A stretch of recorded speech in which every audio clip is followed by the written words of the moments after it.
Nagaland-gi Chumokkedima District manung chanba Moba Khulda Kuki gi yum tara hena Mei Thakhre ngarang ayuk Nagaland-gi Chumokkedima District Mezi Phema Subdivision gi manung chana leiriba Moba Khul amasung Chakoma Public Organization anigi marakta nauna khut thongnarakpadagi Kuki Khul tara hena Mei Thakhre malchang kaya amangata thokre thodok aduga mari leinana khudaki oina Chakoma Khul Phawraga chaliba lambi sing thingjin kibadagi miyam chatok chasin tawba yakidre adubu nungthil pung ahum khara helakpada ahenba security force sing thajinduna irang adu mapung phana control tawkhre haidi thodok adugi matangda press na phangba pawgi matung inadi Chakoma Khulda leiriba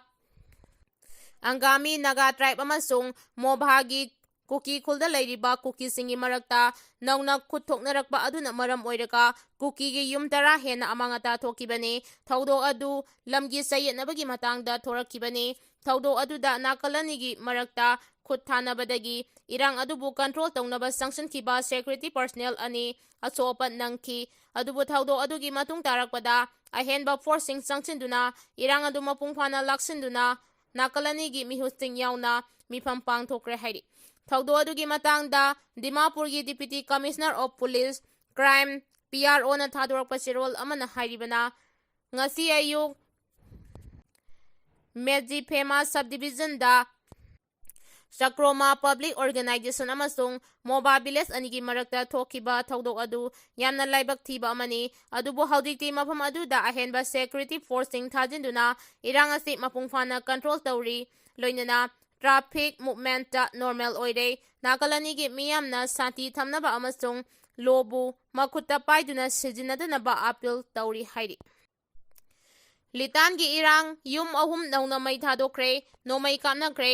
Ukhrul District ki Litanda haukiba Nongmaijing numitagi thorakliba tangkhul amasung Kuki Purup anigi marakta thorakiba irang asida nakalanimaki yum yangkhairo Mei Thakraba matungda ahenba security force sing mafam aduda leina masak khangdaba miyoi singna irang asigi manungchana Litanda leiba yum ahum nauna Mei Thakibaga loinana nakalanimakta Nongmei Kapnabagi thodok sing thokre adubu haudi fawbagi oinadi mi asopan mi simina yawbagi pawdi leitri amaromda Ukhrul gi tongan ba tangkhul khul gi nupisingna Litan gi thodok adubu yaningdaba phongdokladuna Litan gi sarai khongda deploy tawriba Central Security Forcing mafam aduda irang laksinba ngamdrabanina lauthokpiro haina demand tawduna protesting chathakre hairi khongjang changchiliba nupising aduna hai masing yamlaba Central Security Forcing Litan sarai khongda leina khunja singna lepa leitana militant singna afaba khulai paiduna Nongmei leptana tangkul khul tamna kapsilakpa asina